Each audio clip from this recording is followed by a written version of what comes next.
Creating is so delicious, and it's what we all are. And you came into these bodies intending to sift through the contrast in order to discover more desire. Sometimes as physical beings, you think you're here to struggle your way to success, and we say that cannot be. You can struggle your way into asking.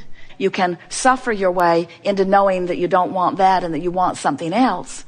And it's an interesting thing, because when you know what you don't want, an equivalent, equal, counter desire is always born.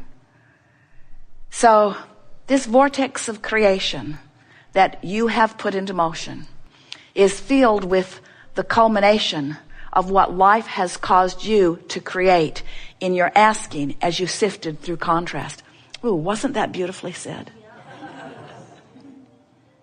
This vortex is full of the vibrational equivalent of the asking that your physical experience has inspired through the sifting of the contrast that you have discovered along your way.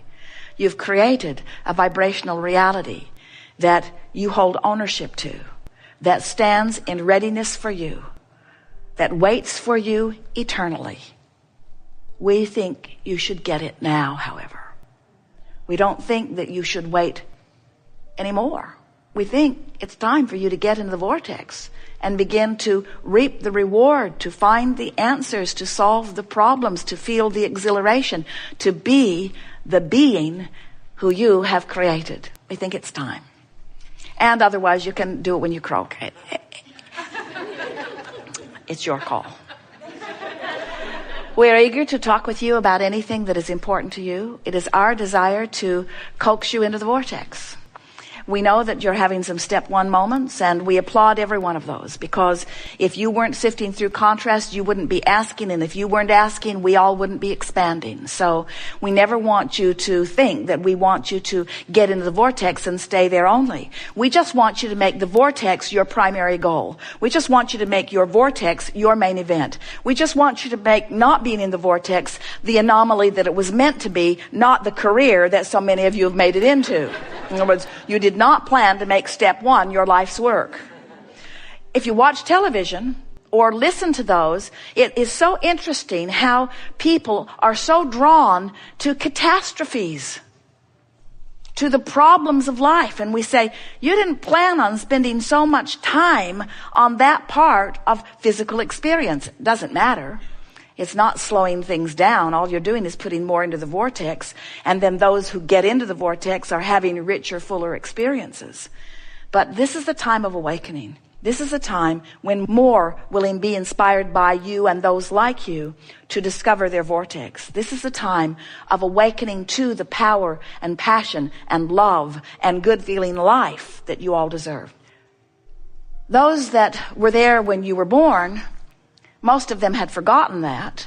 And so they tried to teach you that your most important relationship was with them. Do what pleases me and life will go better for you.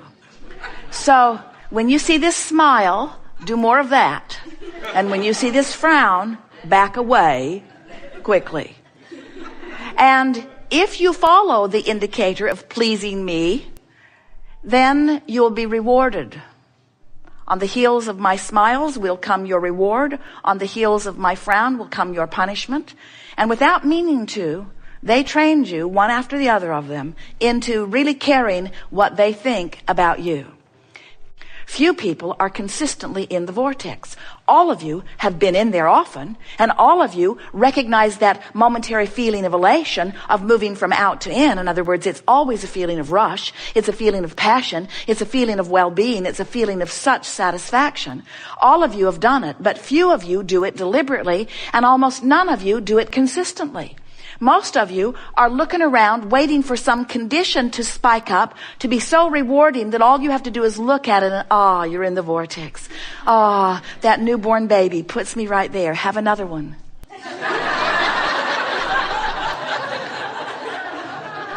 Jerry's trying to talk his daughter and daughter-in-law into having another baby, and they're not having any of it. Esther says we're going to have to mess with their birth control pills or something, because they think they're finished, even though we want more. They're trying to call more grandchildren through.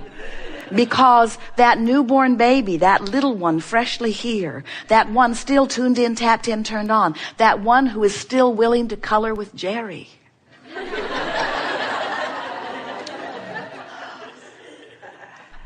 The little ones are still more in alignment with who they really are. The longer you're here, the more you are trained by others to a criteria that does not serve you. And so all day, every day, your emotions are your indicator of your vibrational relationship between you and you. But before you can understand your vibrational relationship, you first have to accept that you are vibration. And that's not the easiest thing for physical beings to do, because you say, I don't think I'm vibration. My guitar string is. My string on my piano is. That noise in the air conditioner might be. But me, I don't see it. I'm so manifested.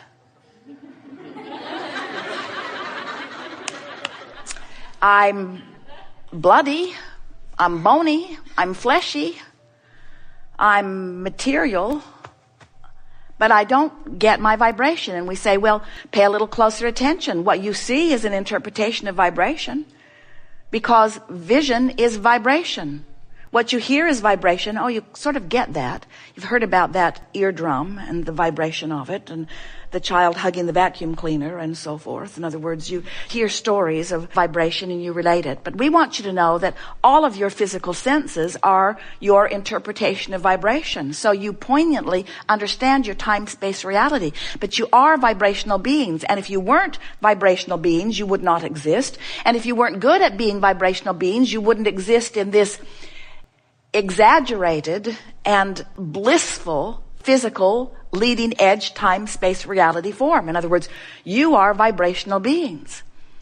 And the reason we want to get your attention about that is because you're really good at seeing and hearing and tasting and smelling and touching. You get that. You haven't thought about it as being, you say, I think I'll go and vibrationally interpret these roses.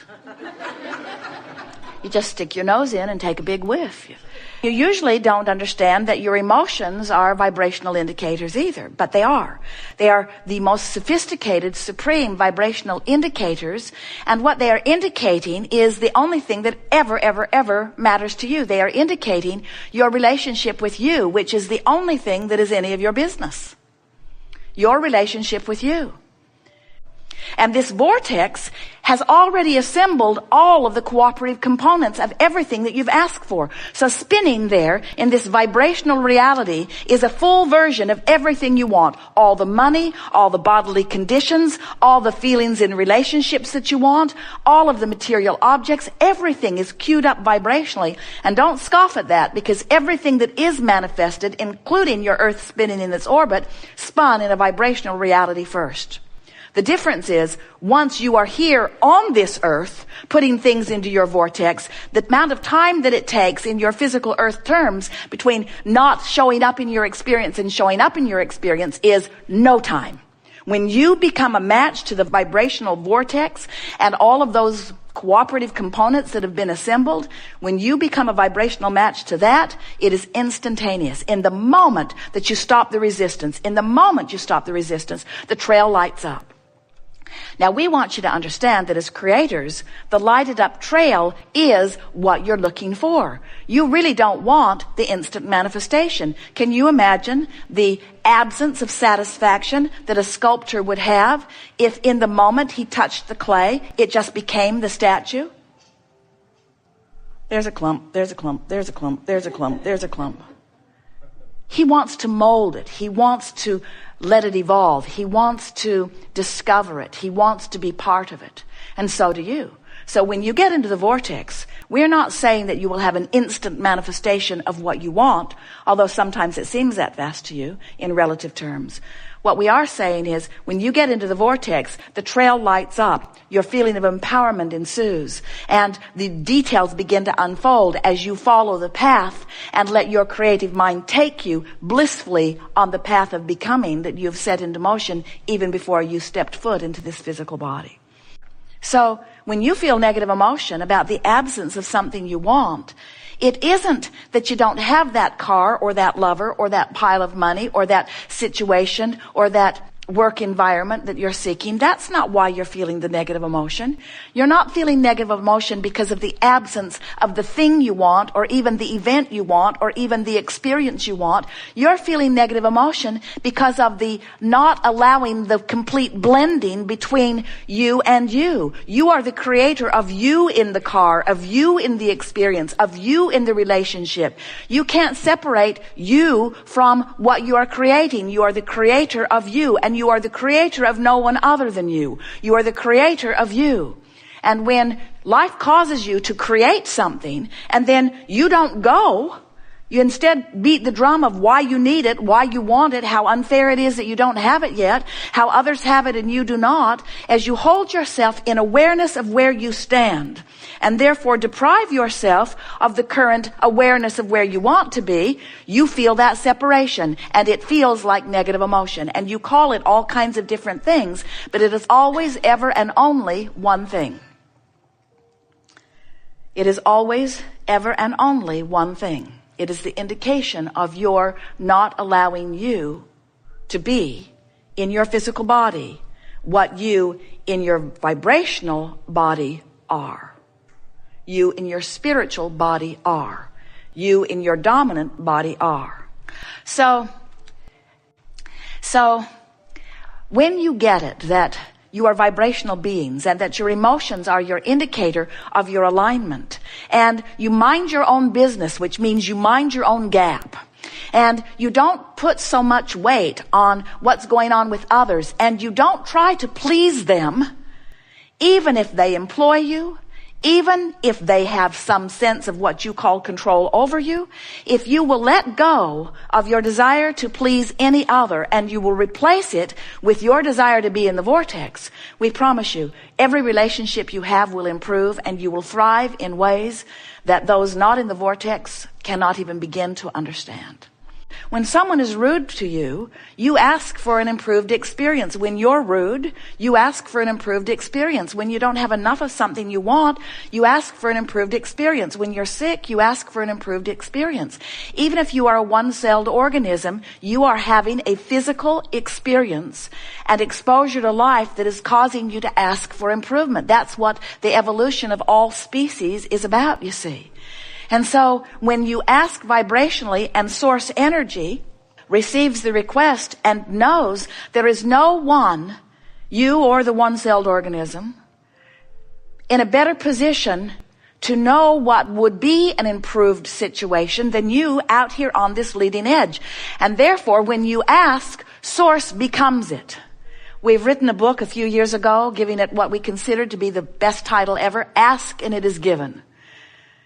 A fuller explanation would be ask, and the non-physical part of you, the dominant part of you, becomes the vibrational equivalent of what you're asking for, and hold steady that vibration until you find vibrational alignment with it. Until you pay attention to how you feel, until you care enough to feel good, that you reach for the thought that harmonizes, that blends, that synthesizes, that unites with the vibration of what you've asked for. That's what this gathering is about. We've been calling it the art of allowing for a long time. And it really is the art of awareness, the art of being aware of my emotions, the art of awareness of my two vibrational aspects, the art of allowing, because I'm aware of my two vibrational aspects and because I'm aware of the way I feel, the art of focusing myself into alignment with who I really am, and therefore allowing the fullness of who I am to flow through me in this moment, rather than looking for something externally, whether it's another person, a telephone call, a counselor, a mother, rather than asking some other person or some place to be the reason you go into your vortex. We want you to be the reason you go into your vortex. And we want the reason to be because it feels good and I can. Every good feeling that you have, whether you think it is about the lottery you just won, whether you think it is about the lover you just found, whether you think it is about the thing that you wanted that now you have, every good feeling that you have, no matter what degree of it it feels good to you, every good feeling you have is for one reason and one reason only. You lined up with you just now. It's exhilarating to visit with you, with all of you, We've enjoyed this immensely. We have gone to places that we have never been before.